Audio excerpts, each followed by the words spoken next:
2024 లేదా 25లో డిగ్రీ లేదా బీటెక్ చదివారా? సాఫ్ట్‌వేర్ జాబ్ కోసం ఎదురు చూస్తున్నారా? అయితే కోడ్ జ్ఞాన్ 100 డేస్ కోర్సులో చేరండి, జాబ్ సాధించండి.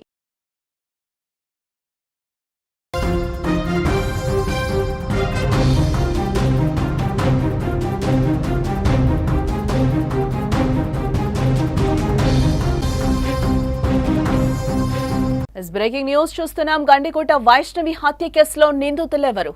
తుది దశకు కేసు విచారణ చేరుకుంటోంది. వరుసగా వైష్ణవి సోదరులను పోలీసులు ప్రశ్నిస్తున్నారు.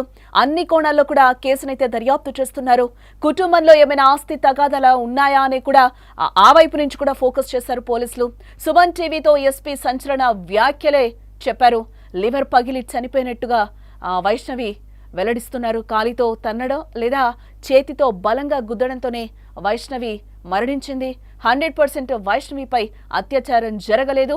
గండికోటకు మరో నడక మార్గం ఉందని కూడా ఎస్పీ చెప్తున్నారు.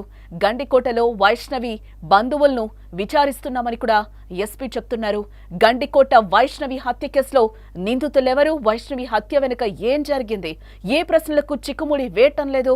వారం రోజులుగా కేసును దర్యాప్తు చేస్తున్నారు పోలీసులు. కుటుంబ సభ్యుల చుట్టే కేసు తిరుగుతుంది. ముఖ్యంగా వైష్ణవి అన్నలను పోలీసులు సుదీర్ఘంగా విచారించడంతో వారిపై అనుమానం వ్యక్తమవుతోంది. ఇప్పుడు వైష్ణవి సొంత అన్నతో పాటు కజిన్స్ ఈ కేసులో కీలకంగా ఉన్నారనే వార్తలైతే వస్తున్నాయి. ఇటు మరోవైపు కొత్త అంశంపై తెరపైకొస్తుంది. వైష్ణవి కుటుంబంలో ఆస్తి వివాదాలు కూడా ఉన్నాయన్న చర్చ అయితే జరుగుతోంది ప్రస్తుతం. ఈ మధ్యనే వైష్ణవి పేరు మీద కొన్ని రిజిస్ట్రేషన్ అయినట్టుగా కూడా సమాచారం అయితే అందుతోంది. ఈ కోణంలో ఏమైనా హత్యకు అవకాశం ఉందా అనే కోణంలో కూడా పోలీసులు విచారణ జరుపుతున్నారు.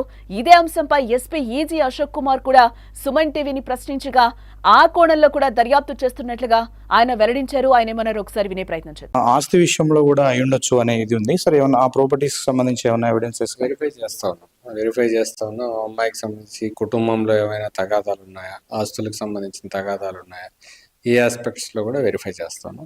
కుటుంబంలో ఉన్నటువంటి అనుమానితుల్ని, కుటుంబ సభ్యుల్ని కూడా అందరినీ కూడా విచారించడం జరిగింది. మళ్ళీ పలు దఫాల్లో కూడా విచారించడం జరుగుతుంది. ఖచ్చితంగా దీన్ని ట్రేస్ అవుట్ చేస్తాము. But it will take some time. Why? Because ఫ్యామిలీకి సంబంధించిన మ్యాటర్ కాబట్టి, ఒక మా అమ్మాయికి సంబంధించినటువంటి మ్యాటర్ కాబట్టి, సెన్సిటివ్ ఇష్యూ కాబట్టి దీన్ని జాగ్రత్తగా డీల్ చేయాల్సి. గండికోటకు కాలినడక ద్వారా రావడానికి మరో మార్గం ఉన్నట్టుగా కూడా ఎస్పీ చెప్తున్నారు. ఆ మార్గం ఎక్కువగా స్థానికులకే తెలియడంతో గండికోటలో ఉన్న వైష్ణవి బంధువులు పోలీసులు విచారించారు. మరోమారు కూడా విచారించేందుకు సిద్ధమవుతున్నారు. ఈ హత్యలో వారి ప్రమేయం ఏమైనా ఉందా అనే కోణంలో దర్యాప్తు చేస్తున్నట్టుగా ఎస్పీ పేర్కొన్నారు. ఈ హంతకులు వేరే మార్గాల ద్వారా పారిపోయే అవకాశం ఉంటుందన్నది కూడా ఒక చర్చ. దానిపైన ఎలాంటి క్లారిటీ? ఆస్పెక్ట్స్ లో కూడా మేము వెరిఫై చేస్తాం. చుట్టుపక్కల గండికోట కొట్టాలు అనే గ్రామాలు ఉన్నాయి. ఇంకా మిగతా పల్లెటూళ్ళకు పోయే దారి ఉంది. ఒకటే వేరే దారి ఇంకొకటి ఉంది. ఆ ఆస్పెక్ట్ లో కూడా చుట్టుపక్కల ప్రాంతాల్లో మేము నిఘా పెట్టడం జరిగింది. సమాచారాన్ని, ఇన్ఫర్మేషన్ నెట్వర్క్ డెవలప్ చేస్తా ఉన్నాం. డిఫరెంట్ టవర్స్ ఎక్కడెక్కడ ఉన్నాయో ఆ ఆస్పెక్ట్ లో కూడా టెక్నికల్ అనాలిసిస్ కూడా కంటిన్యూ అవుతుంది. ఖచ్చితంగా అటువైపు నుంచి వచ్చేటప్పుడు వెహికల్స్ లో రావడానికి అవకాశం ఉంటుంది. కేవలం నడకబాటలోనే రావాల్సినటువంటి పరిస్థితి ఉంటుంది. కాబట్టి ఈ ఆస్పెక్ట్స్ అన్ని కూడా వెరిఫై చేస్తాం. టోటల్గా గండికోట గ్రామస్తులు అక్కడ ఎవరెవరు ఉంటున్నారు, ఎంతమంది ఉంటున్నారు, వీళ్ళల్లో దాని బంధువులు ఎవరైనా ఉన్నారా, శత్రువులు ఎవరైనా ఉన్నారా, టోటల్ వేరియస్ డిఫరెంట్ యాంగిల్స్ లో ఇన్వెస్టిగేషన్ కంటిన్యూ అవుతుంది. 100% వైష్ణవిపై అత్యాచారం జరగలేదని మరోమారు ఎస్పీ అంటున్నారు. 2 గంటల పాటు ఆమెతో ప్రియుడు లోకేష్ ఉన్న వారిద్దరి టెన్షన్లోనే ఉన్నారని, గండికోటలో రూమ్ తీసుకున్న కాసేపటికే లోకేష్ బంధువు ఫోన్ చేసి వైష్ణవి కుటుంబ సభ్యులు వెతుకుతున్నారనే సమాచారం ఇవ్వడంతో వారు ఒక్కసారిగా కూడా గందరగోళానికి గురైనట్టుగా చెప్తున్నారు. వైష్ణవి మృతికి లివర్ పగలడమే ప్రధాన కారణమని కూడా తేల్చి చెప్పారు. కాలితో బలంగా తన్నడం కానీ లేదా గట్టిగా గుద్దడంతో ఆమె చనిపోయినట్టుగా కూడా పోస్ట్ మార్టంలో తేలిందని అంటున్నారు. ఈ డెత్ రీజన్ అనేది తెలిసింది. ఆమె మృతికి కారణం ఆ లివర్ పంక్చర్ అవ్వడం వల్ల జరిగింది అనేసి ప్రాథమికంగా డాక్టర్ల యొక్క నిర్ధారణ. లైంగిక దాడి కంటే ముఖ్యంగా ఈ యొక్క రీజన్ వల్లనే ఆమె చనిపోయిందనేసి చెప్తా ఉన్నాం. ఆమె మోకాళ్ళకి కొన్ని దెబ్బలు ఉన్నాయి. ఏమైనా పరిగెట్టేటప్పుడు కింద పడ్డామా, ఇంకోట అది ఎవరు కొట్టారు, ఎందువల్ల కొట్టారు, ఎలా దెబ్బలు తగిలాయి అనే కోణాల్లో ఎగ్జామినేషన్ చేస్తాం. అంటే సార్, బాడీ చూసిన తర్వాత మీరు కూడా కొంత ఐడెంటిఫికేషన్కి వస్తుంది. ఆయుధాలు ఏమైనా వాడినట్టు నిర్ధారణకు వచ్చారు? అది కూడా మేము ఎంక్వైరీ చేయడం జరిగింది డాక్టర్స్తో. బ్లంట్ ఇంజరీస్తో ఏమైనా అటాక్ చేశారా అన్నప్పుడు ఎక్కడ కూడా బాడీ మీద వాతలు కానీ, కర్రలతో కొట్టినట్లు, రాడ్స్తో కొట్టినట్లు ఎక్కడా లేదు. శరీరం మీద ఏమాత్రం ఎక్కడ కూడా దెబ్బలు కొట్టినట్లు గుర్తులు లేవు, కానీ లోపల మాత్రం లివర్ డ్యామేజ్. మోస్ట్లీ కాలుతో గట్టిగా తన్నడం వల్ల కానీ పిడికిలతో గట్టిగా గుద్దినప్పుడు కానీ ఇలాంటి ఇంజరీస్ అవుతాయనేసి డాక్టర్స్ మాకు చెప్పినటువంటి ప్రాథమిక నివేదికలో తెలిసింది. కాబట్టి ఆ కోణాల్లో మనం వెరిఫై చేస్తాం. మొత్తానికి కేసు దర్యాప్తు తుది దశకు చేరుకుంటున్నట్టుగా కూడా తెలుస్తోంది. ప్రస్తుతం కేసు అప్డేట్ పై మరింత సమాచారం మా ప్రతినిధి సుదర్శన్ అందించే ప్రయత్నం చేస్తారు. ఎస్ సుదర్శన్, పోలీసులు కూడా సుమన్ టీవీతో కొన్ని కీలక వ్యాఖ్యలు చేశారు. తుది దశకు వస్తుంది అని కూడా చెప్తున్నారు. ఏమాత్రం కూడా మేము అటు ఇటు కాకుండా కేసును అయితే డీల్ చేస్తున్నామని కూడా ఎస్పీ క్లియర్ గా చెప్తున్న పరిస్థితులు కనిపిస్తున్నాయి. మన సుమన్ టీవీతో వైష్ణవి కేసులో కొత్త కోణాలు వెలుగు చూస్తున్నాయి. కేసు తుది దశకు చేరిందని కూడా మనం అనుకోవచ్చు అంటారా? వైష్ణవి, మనం 2 రోజుల క్రితమే దీన్ని బ్రేక్ చేసాము. సూత్రధారులు ఎవరో తెలిసింది, పాత్రధారుల కోసమే పోలీసులు వేట కొనసాగిస్తూ ఉన్నారు. అంటే ఆ రోజు హత్య జరిగిన రోజు నేరుగా ఆ హత్యలో పాల్గొన్న వారు ఎవరు, వాళ్లకు వీళ్లకు ఉన్నటువంటి సంబంధం ఏది, వీళ్లకు వెనక వైపు నుంచి ఇచ్చినటువంటి పుషప్ ఏంటి, అలాగే వాళ్ళు ఏ విధంగా గండికోటకు చేరుకున్నారు, హత్య జరిగిన తర్వాత ఏ విధంగా వాళ్ళు పారిపోయారు, ఈ సీన్ ఆఫ్ అఫెన్స్ అంతా కూడా పోలీసులకు ఒక క్లారిటీ వస్తే గిన అప్పుడు క్లియర్ అయ్యే అవకాశం కనిపిస్తుంది.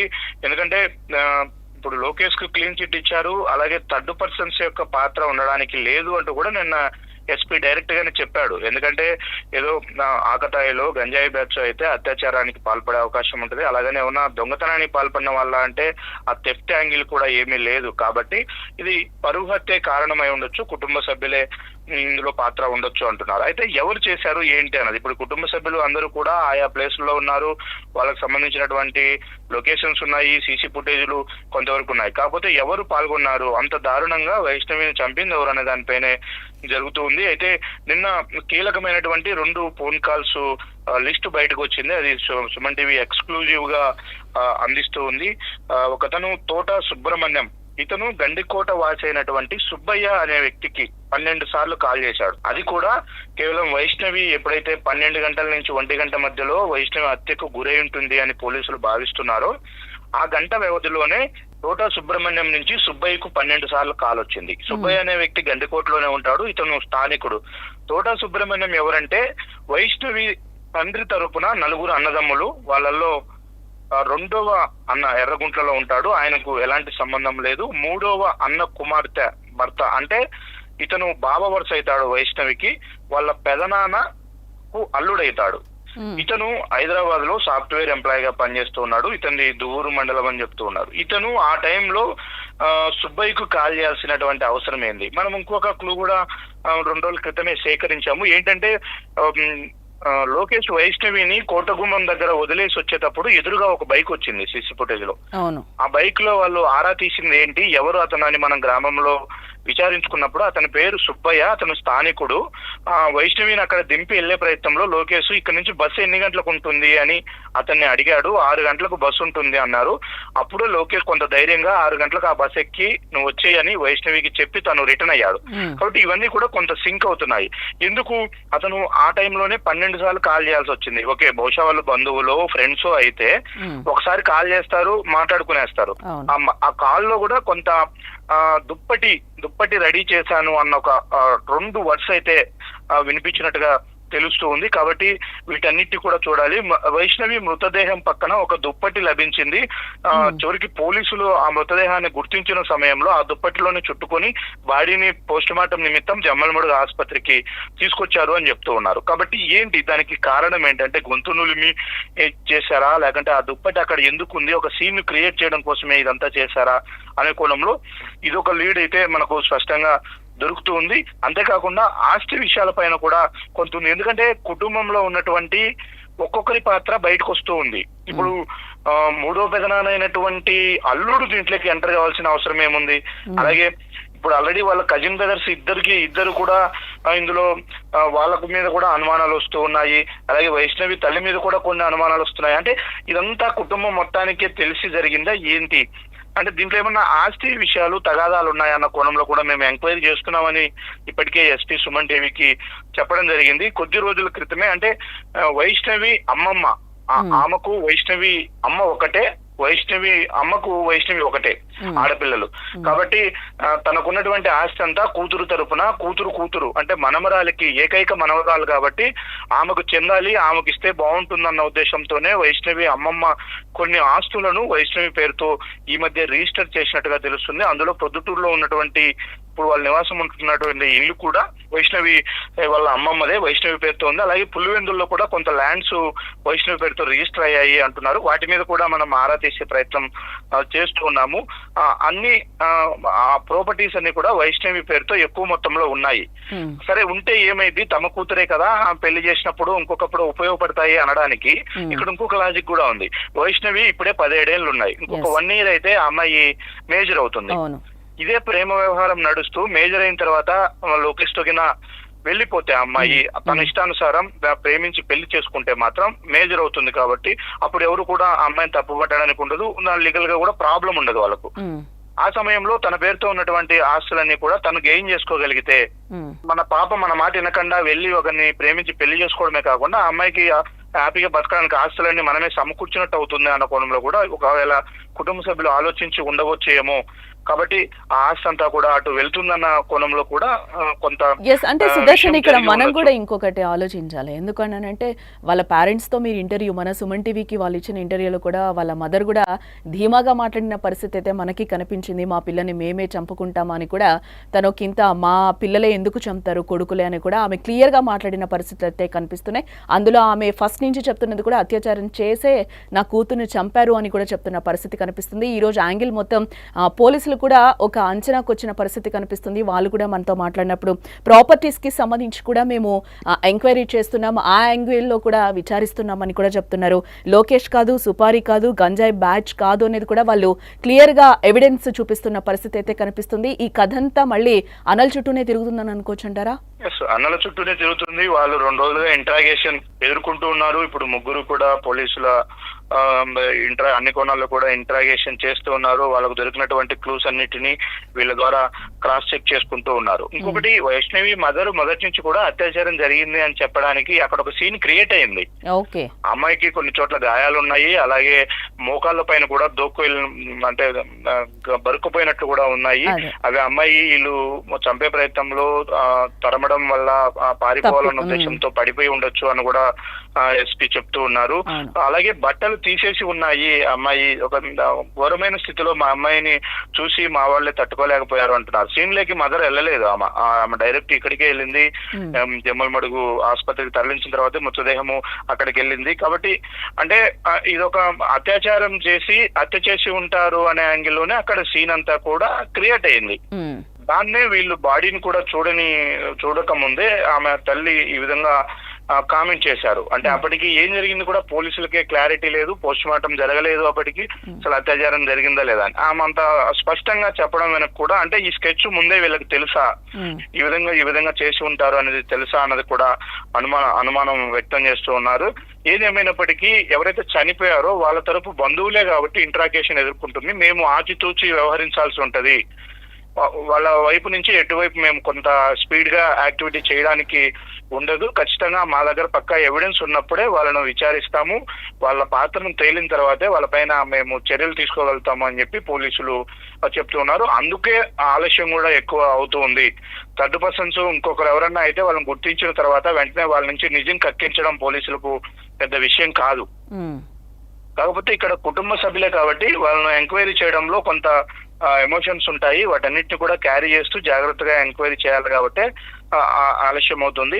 ఆస్తి విషయానికి సంబంధించి కూడా పోలీసులు ఒకవైపు ఎంక్వైరీ చేస్తున్నారు. అమ్మాయి పేరుతో ఏమేమి ఉన్నాయి, ఎప్పుడు రిజిస్టర్ అయ్యాయి, ఏంటి అనేది కోణంలో కూడా ఆలోచిస్తున్నారు. ఇక ఇంకొక మెయిన్ ఇంపార్టెంట్ విషయం ఏంటంటే బ్రహ్మయ్య తన సొంత అన్న బ్రహ్మయ్య పాత్ర ఉందంటూ నిన్న పెద్ద ఎత్తున ప్రచారం జరిగింది. చాలా మాధ్యమాల్లో కూడా వాటిని ప్రచారం చేశారు. అయితే బ్రహ్మయ్య చెన్నై వెళ్ళాడు అన్న మాటను వాస్తవమే, అతను చెన్నై వెళ్ళినట్టు ఎవిడెన్స్ ఉంది, మాకు దొరికిందని కూడా ఎస్పీ చెప్పాడు. కాబట్టి అతను సీన్ జరిగిన రోజు లేడు, అంటే ఆదివారం రాత్రి వెళ్ళాడు, సోమవారం మధ్యాహ్నం సంఘటన జరిగింది. అతను మళ్ళీ సంఘటన జరిగిన తర్వాత సాయంత్రానికి వచ్చేశాడు. కాబట్టి అతను ఎక్కడా కూడా లేడు. కాకపోతే అతను కాల్ డేటా లో ఎవరితో అయినా ఫోన్ లో మాట్లాడా ఏంటి అనే విషయాలను బట్టి అతన్ని ఇన్వాల్వ్ చేయాల్సి ఉంటుంది తప్ప అతని పాత్ర ఉండకపోవచ్చు. ఇప్పుడు ఇది ఫాలోఅప్ చేసిన వాళ్ళలో ముఖ్యంగా గండికోటకు సంబంధించిన వాళ్ళే దీంట్లో పార్టిసిపేట్ చేసి ఉంటారన్న ఒక అనుమానం కూడా ఉంది. ఇంకొక ఇంపార్టెంట్ క్లూ, ఎక్స్క్లూజివ్ క్లూ, అది కూడా మనకు లక్ష్మయ్య అనే పేరు వినిపిస్తుంది. ఎవరి లక్ష్మయ్య అని ఆరా తీసే ప్రయత్నంలో అతను కూడా స్థానికుడే, అతను కొండయ్యకు మంచి మిత్రుడు, దూరపు బంధువు కూడా అవుతాడు. కాబట్టి లక్ష్మయ్య పాత్ర ఉన్నట్టు కూడా పోలీసులు గుర్తించారు. ఇతనే డైరెక్ట్ సీన్ లో పార్టిసిపేట్ చేశాడని కూడా అనుమానిస్తున్నారు. ఇతను కూడా పోలీసులు ఇతని కూడా విచారణ చేస్తూ ఉన్నారు. అంటే ఇప్పుడు గండికోటలో ఆ గ్రామంలో ఉండేటువంటి వాళ్ళే దీనికి సహాయ సహకారాలు అందించి ఉంటే మాత్రం వాళ్ళు బయటికి రావడం జరగదు, లోపలికి పోవడం జరగదు. కాబట్టి వాళ్ళు ఎక్కడ సీసీ ఫుటేజ్ లో వాళ్ళ ఎవిడెన్స్ ఏమీ ఉండదు. అలాగే టెలిఫోన్ సిగ్నల్స్ ను అనాలిసిస్ చేసేటప్పుడు కూడా ఎస్ మా ఊర్లో మేమున్నాము, మా ఇంట్లో మేమున్నాము కాబట్టి మా సిగ్నల్ చూపించుండొచ్చు అని కూడా వాళ్ళు సమర్థించుకునే అవకాశం ఉంటది క్లియర్ గా.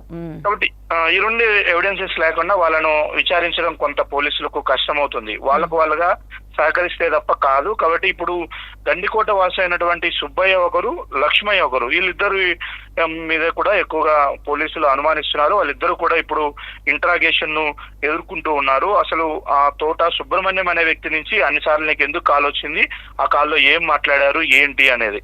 అంటే ఇందులో తల్లి, అలాగే పెదనాన్న కొడుకులు, అలాగే అల్లుళ్ళు, వీళ్ళందరి పాత్ర కూడా, అంటే కుటుంబం వాళ్ళ పెద్ద ఫ్యామిలీ వాళ్ళందరిలో కూడా ఎక్కడో ఒక చోట లింక్స్ బయటపడుతూనే ఉన్నాయి. అందరికీ కూడా ఈ విషయం తెలుసు అన్న విధంగానే జరుగుతూ ఉంది. పోలీసుల ఎంక్వైరీలు కూడా అదే ఒక్కొక్కటి బయటకు వస్తున్న నేపథ్యంలో కాబట్టి పూర్తిగా కథ మొత్తము కూడా చుట్టూనే జరుగుతూ ఉంది. ఇందులో ఎవరు స్కెచ్ గీశారు, ఎవరి చేత చేపించారు అంటే సుదర్శన్, ఇక్కడ ఇంకోటి కూడా మనం ఆలోచించాలి. అంటే వైష్ణవి హత్య విషయంలో ఎక్కువగా ఆస్తి తగాదాలే కనిపిస్తున్నాయా ఈ రోజు?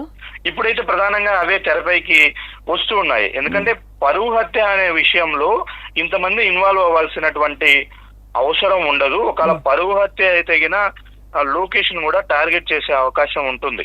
కాబట్టి పరువు హత్య కంటే కూడా ఆస్తి విషయాలు ఏమైనా ఎక్కువగా మోటివేట్ చేశాయా అన్న కోణంలో కూడా పోలీసులు విచారిస్తున్నారు. ఖచ్చితంగా వైష్ణవి పేరుతో ఆస్తులు ఉంటే పెద్ద మొత్తంలో, అవి కూడా రీసెంట్ టైమ్స్ లో రిజిస్టర్ అయి ఉంటే మాత్రం ఖచ్చితంగా ఆ పాత్రను మనం ఆ యాంగిల్ మనం తీసేయలేము. ఖచ్చితంగా ఆ కోణంలో ఉండవచ్చు.